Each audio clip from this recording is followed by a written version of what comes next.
Hey everybody, here's an episode of Dave's Garage, although we're at Dave's computer. And conversation came up because I was posting a video on one of the Triumph groups about having, putting just a quick roll race. I mean, not real racing, we're on the road, not a racetrack, but just me and Cameron were goofing around. I was on my wife's 2022 Ducati Monster Plus, which does have a Terminioni race exhaust and the up map installed, and really not much else other than some cosmetic stuff. And then my Triumph, which is Ohlins and K-Tech and tuning and that thing's modded to the moon. And so we're like, hey, let's give it a quick go. And when Cameron took off, we were going in second gear up to about 100 miles an hour. So we started down around 30-ish and went up to 100, and he pulled away from me. And basically then it was reversed. When I was on the heavier speed twin, he walked away a bit on the Ducati, and it came down to weight. But the bikes were basically, if we had the same weight rider, just judging by how fast the bikes each walked away from each other when the weight changed, they're basically right on par. And of course, there has to be that guy who clearly doesn't know that much about how this stuff works, was saying, well, how is that possible? There's no way that you must have been sandbagging. You weren't giving it full throttle to make the Triumph look faster. I'm like, what? He's like, well, there's no way that the Ducati makes more power and it's lighter. I'm like, well, first of all, it doesn't make more power, and so I started talking. He's like, well, prove it. And I showed him dyno charts and stuff. And then he's like, well, I don't believe the dyno chart, like whatever. Okay. So I'm dealing with a moron. And the internet's full of that. So, but I was like, well, maybe certain people don't understand how this stuff actually works. So maybe this would help. And so what I did was, I don't have a dyno chart from the whatchamacallit, from the Ducati. Just my wife's never thrown that particular bike on the dyno yet. But we know that from the factory, they claim it makes 111 horsepower. And you figure in, drivetrain losses, which on average, everybody seems to use 15% as a measure. And so, that thing's going to be down in the high 90s at the wheel, stock. And then, with the up map and stuff, maybe it's 102, 103, 104, somewhere in that horsepower range. So first of all, it doesn't make more than that because my speed twin is making 103.65. Now, I do have SAE correction factor turned on. If I turn that off, that number doesn't change. That bike was making 103.65 in road mode, not sport mode. And road mode is restricted to only allow 90% throttle plate openings at wide open throttle. We accidentally ran it, and which is why you'll see it goes up, and then it kind of caps here, and it struggles to keep moving up. If we had it in sport mode, the throttle plates would have stayed open 100, and it would have picked up another 1 to 2 horsepower up here. But even at this case, we're making 103.65, and we're making a whopping 85 foot-pounds of torque. I mean, this thing it's tuned right. So the first thing to consider is that the Ducati makes more, and I didn't have that, so I grabbed another bike that was in that rough. It won't be in the same torque range, but having that horsepower. And so the question became, in the discussion, which eventually went downhill because this guy just doesn't understand how shit works, is he was like, well, the Ducati's making 111 or 114 horsepower at the crank. And I said, yeah, well, at the crank, my bike's making 120. No, Mike, that's impossible. You'd have to do a cam and headwork and this and that. I'm like, no. If I'm making 103 and almost, rounded up at 104, 1 horsepower is not going to make a difference. If I'm making this at the wheel, which by the way, this got the same output on another dyno on a different day. So it was 2 different dynos gave identical power readings. So the bike is consistent. If you're making this at the wheel and you add back in the 15%, drivetrain losses, which are typical, you're back up around 120 at the crank. And he's like, no, that's impossible. You can't do that. You're lying. And he's getting all tweaking out that I'm lying. And I'm like, why would I be lying? I have the charts and the graphs, and it's all recorded on video to prove it. It's like I'm not George Lucas and I'm having Industrial Light and Magic go in and work their special effects voodoo to, defraud the world that my mods and my tune are making somehow more power than it can while at the same time roping in other users from other countries that have done similar mods and running the same tune as me that were getting 103 to 105 at the wheel too. So apparently there's a global conspiracy in this person's mind because he doesn't understand the difference between crank horsepower and horsepower at the wheel on a dyno. So that's the first thing. So you take this number and you add back in the 15%, and you're going to be back up there at 119, 120-ish, somewhere in that range. Okay. The other thing is, people have a tendency to look at just the what. They look at the what. What's the peak power? Oh, well, this has more power. That bike's going to be faster. Well, in this case, ultimately, yes. So the bike I'm comparing it here to was a Daytona 675 that made just about 110. So if we're rounding up, we got 110 versus 103. Ultimately, this is a lighter bike, and it does make more peak horsepower. So on a long road, or on the back straight of a track where you got room to really open it up and get up to triple digits and the types of speed where aerodynamics is really going to become a factor, absolutely, that lighter and more powerful bike, even though it's not by much, will ultimately be faster by a good margin than the Speed Twin, which makes its power down low and doesn't have that aerodynamics. But that doesn't tell the whole story. You say, well, is it faster? Where? On a long straightaway? Yeah. Stoplight to stoplight or on a short burst up to 100 miles an hour? It's not. You would be hard-pressed to get that Daytona to beat. At the very least, it'll hang with, it'll start off behind, and right around 100, it'll probably start to catch up, and that's where it's going to start to pull away. But up to 90 or 100, look at where this thing makes power. It eventually catches up here. But down in the mid-range on this thing is way below. And look at the torque difference. It's way below what that Speed Twin's putting out. Now, I know you're going to say, well, the Ducati, makes a little less up here, but it does make more torque. I get that. I'm just using this for illustrative purposes because it's the closest thing I have. I don't have a Monster Plus dyno chart here in my software. I mean, I got a ton of bikes. I got 30 some odd of my bikes. I think 34 or 35 of my bikes I've dynoed that I have all the run files for and can plot them out. But anyway, when you're looking at a bike, I just use it as an example because everyone goes, well, the 600 makes more power. It's faster. Yeah, on a long runway, on a long straightaway, if you got room to run, eventually the 600 will pass the 1200 Speed Twin. But on short bursts of speed, if you're just rolling along in second gear and roll it on. In second gear, I mean, here we're looking at RPM. Let's look at it based on speed. So let's go to ground speed. It's not until around 100 horsepower where the Speed Twin levels off that in that gear, which both were run in fourth gear, I believe, but whatever, they were both in the same gear. It wasn't until 100 miles an hour. I mean, look at everywhere else. You're looking at a fairly significant disadvantage on the revier bike. So when we get on the gas down here and I'm in the meat of my power band and the smaller bike has to rev, and finally it gets enough power to where it starts to catch up, you're already way ahead on this bike because you've got 84 foot-pounds of torque versus 40. You have more than twice the torque. You're looking at anywhere from a 10 to 20 horsepower advantage depending on where you are in the rev range here.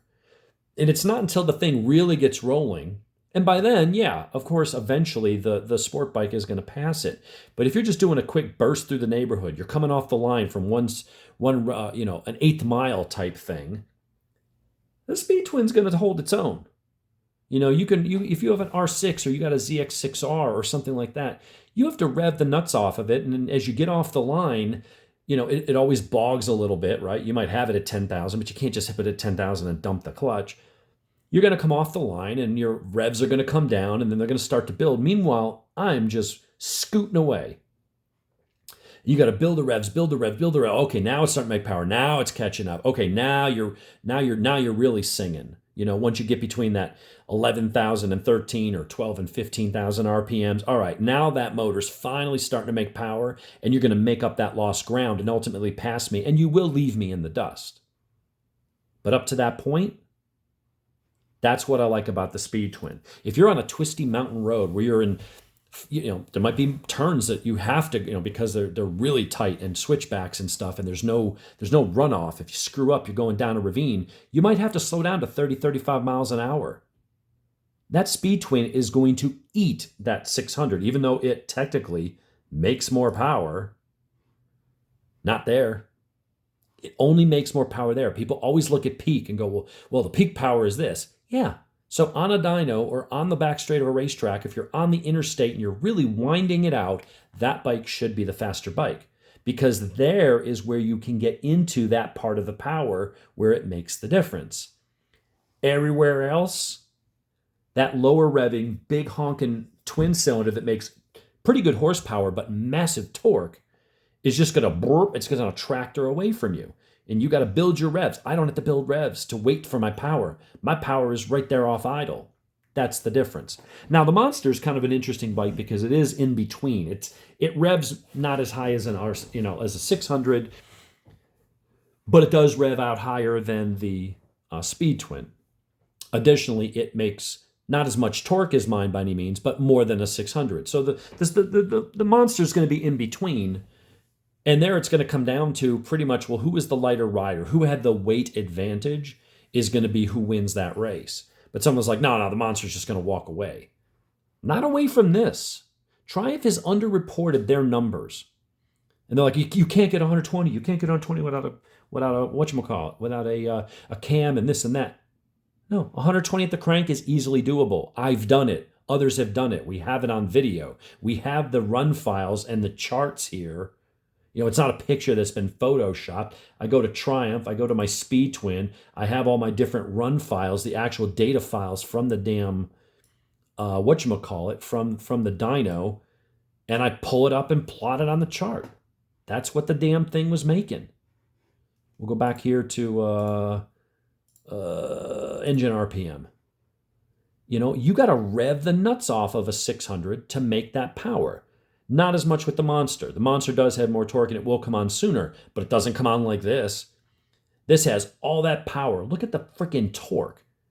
This is all, and again, this is dipping off quicker than it should on this chart because we ran it in road mode, which is a restricted mode. Sport is wide open, 100% throttle plate opening, all the way till it bounces off the rev limiter. So here there was a little bit of power being clipped, but even here, look at that. Versus a 600 or something else that makes more power, doesn't make it faster in the real world, on the street, stoplight to stoplight, from a dig. You got to find some space to stretch its legs, and yeah, eventually it'll be quicker.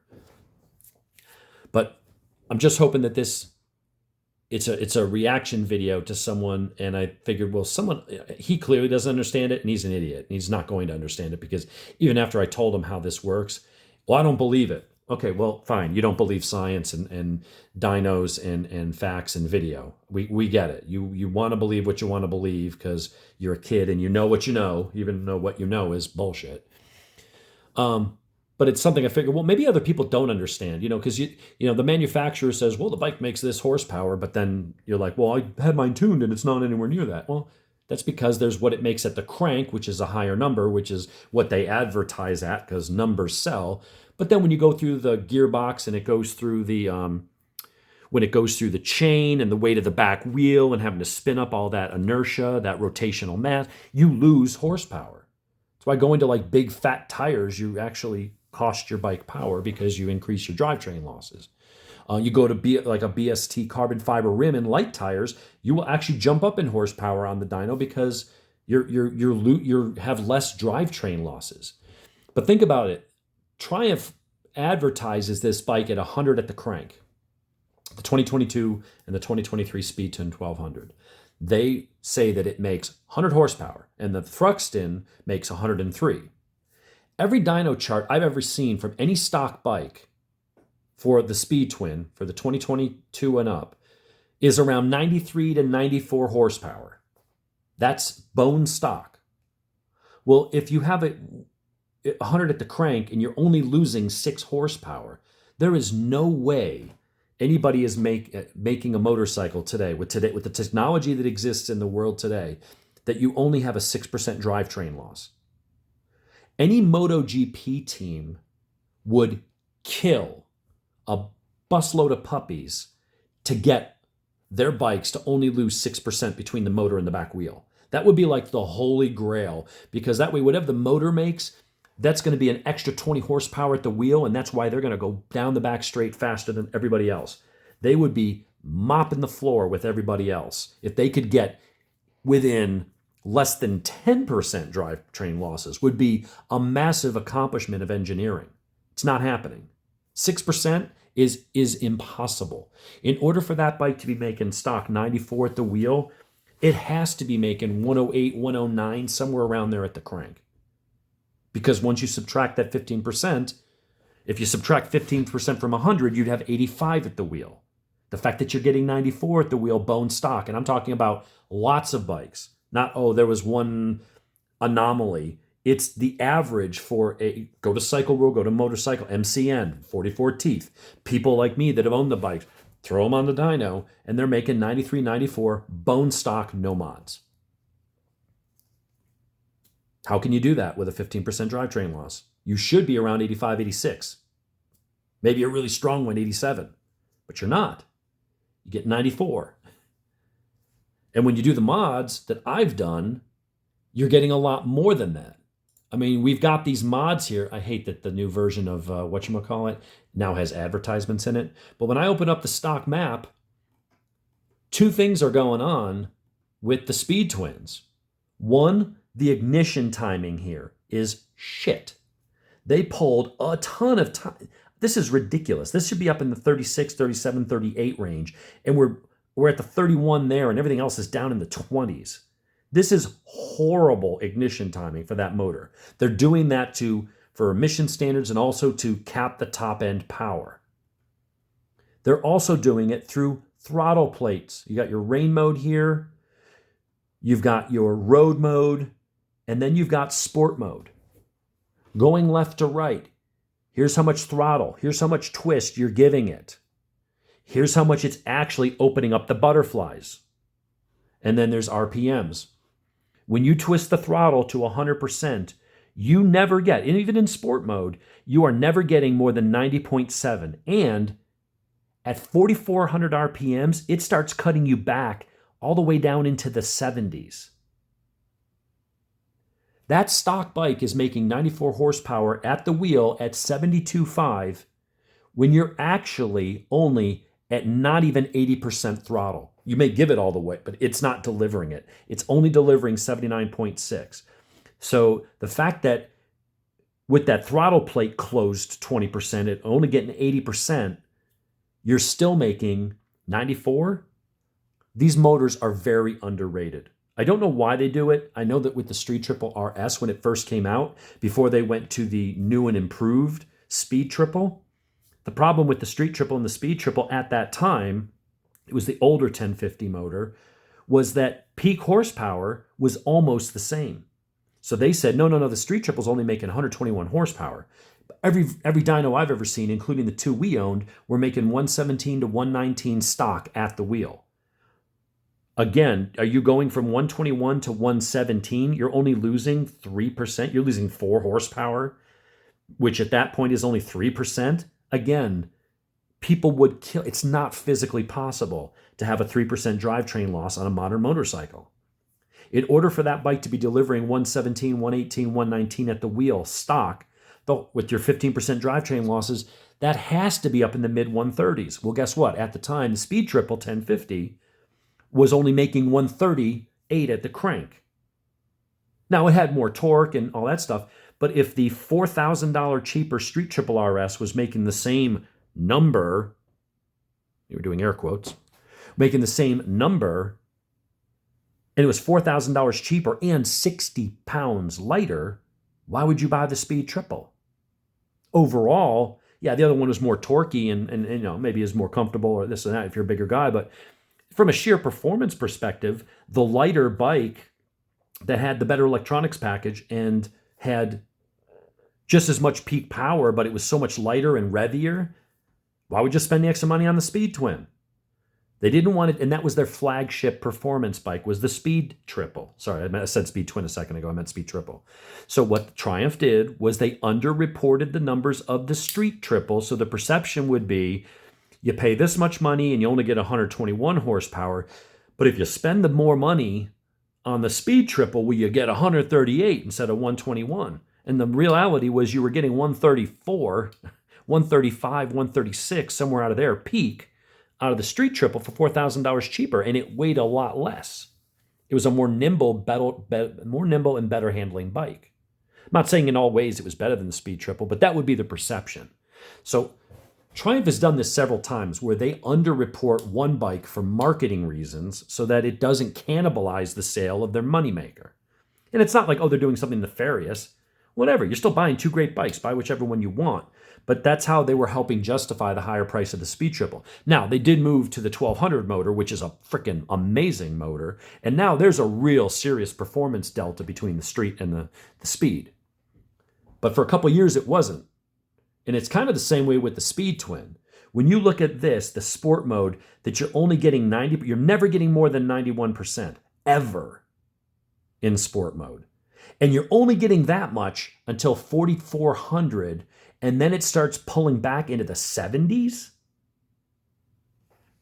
There is power sitting on the table. If you take a bone stock Speed Twin 1200, a new one, not the Euro 4s, that motor was not as restricted as much. This newer motor is a much higher output motor, but they held it back so that they could keep it emissions compliant. But also, when you create a motor, when you have an upgrade or an upgrade cycle of 2 to 3 years, you don't want to have to create a new, it's expensive to create a new motor. You got to be able to sell that motor for a number of years to sell enough units to recoup all your R&D, your machine and tooling and supply chain, your assembly lines, all that stuff.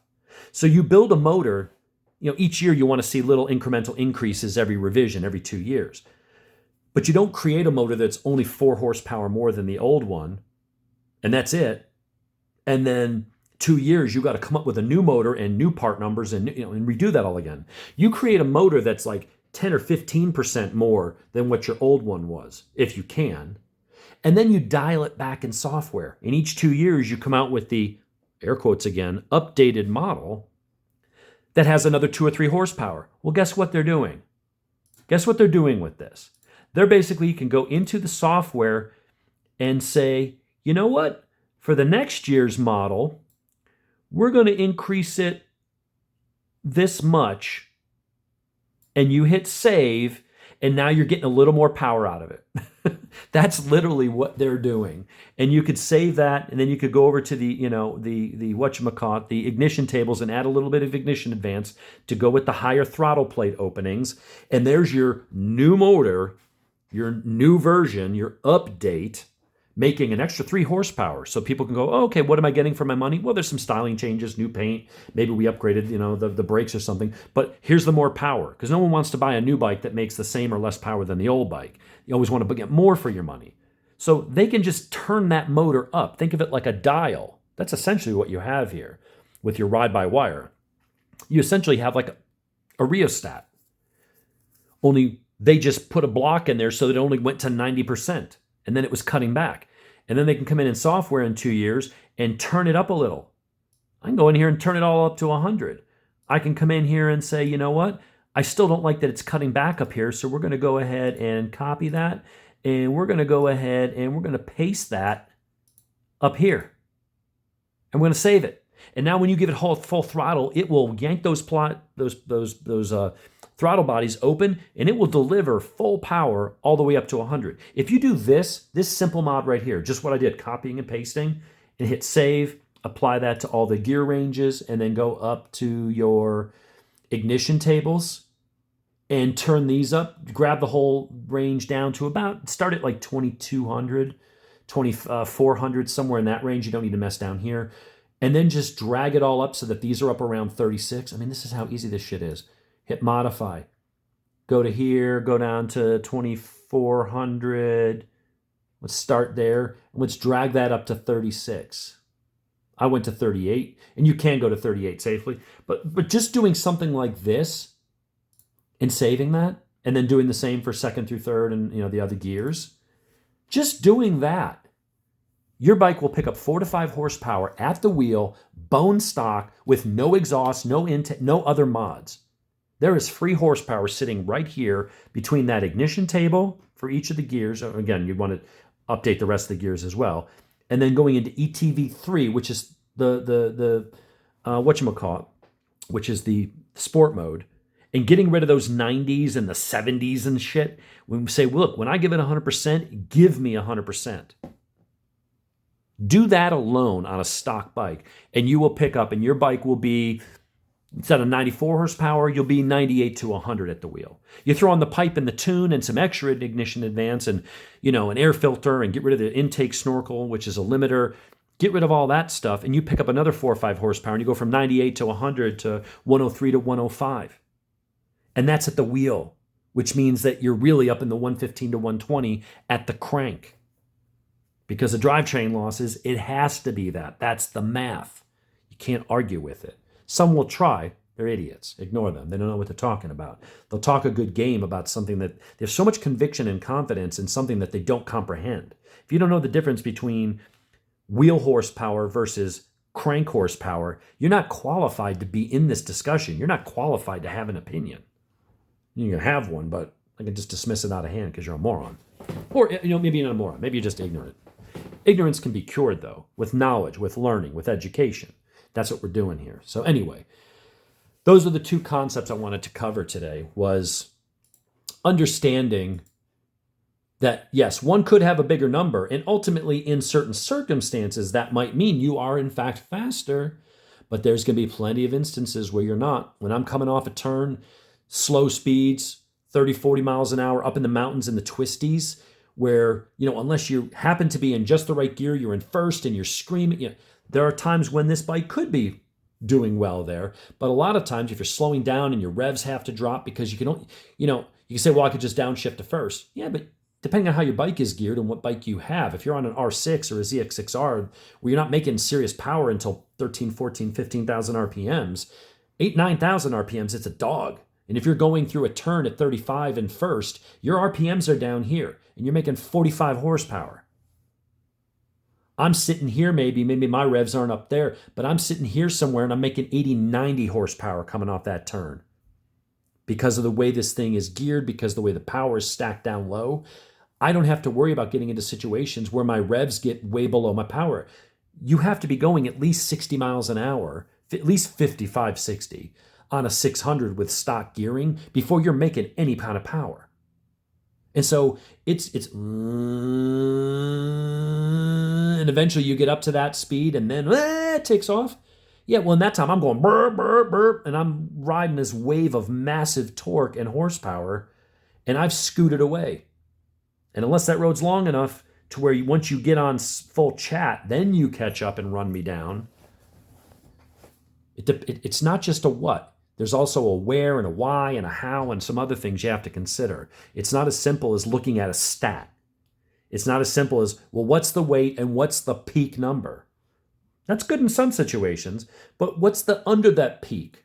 What's the under the curve? What's your mid-range look like? Because you have to accelerate through that mid-range to get to the peak. And if it's lazy and low down here, you're not gonna pull through it that fast. You're going to go, it's going to take a while. Whereas here, it just goes bleh, and just throws it all at you in one massive kind of sledgehammer of torque and power all at once. And it's just immediate. Every time you hit the gas, no matter what you're doing, this bike just goes brr and goes. That's why I love twins on the street. And the Ducati, which started this original conversation, is a twin. And it's not suffering from as much of what you see here. But while the Ducati Monster, and I got to get her bike on the dyno once just to do another video on that. But while it does get it up to this point, eventually, that curve is going to be up here maybe, where it's going to peak. It's going to peak somewhere out here. It won't be this pronounced. But here in this range, it's going to be down around here. It's going to be quite a bit lower. And the torque is going to be around 60 foot-pounds at the wheel, which is like 30% less than that. It's a quick bike, don't get me wrong. But when you tune and get this thing set up right, this is a formidable weapon. It's not going to beat my ZX14. It's not going to beat my MT-03. And ultimately on a racetrack, it ain't going to beat a 600. May not even beat the Monster. Is there? Maybe the Monster has that little bit of zip, or just the fact that it's lighter, and you've got, maybe you'll push a slightly higher top speed. I don't know. We'll find out. But that's what I want to talk about today, is just kind of educate people about thinking about more than just the what. You got to think of where and how it's applied. How does it make use of that power? Where this power is and how you have to drive and what type of road you have to be on to be able to stay up in this happy zone up here, as opposed to a tight, twisty mountain road with lots of switchbacks where you're having to go down the gears and you're getting down into the lower RPMs. This thing's an animal. Up top, it wheezes. And up top on an open road and big sweepers and on a racetrack or interstate, that's where this thing excels, and this thing's going to be choking. On the other type of riding, the stoplight to stoplight and short bursts and up to 80, 90, 100, and on a tight, twisty mountain road, that's where this one can struggle. Does that make sense? Anyway, give me your thoughts.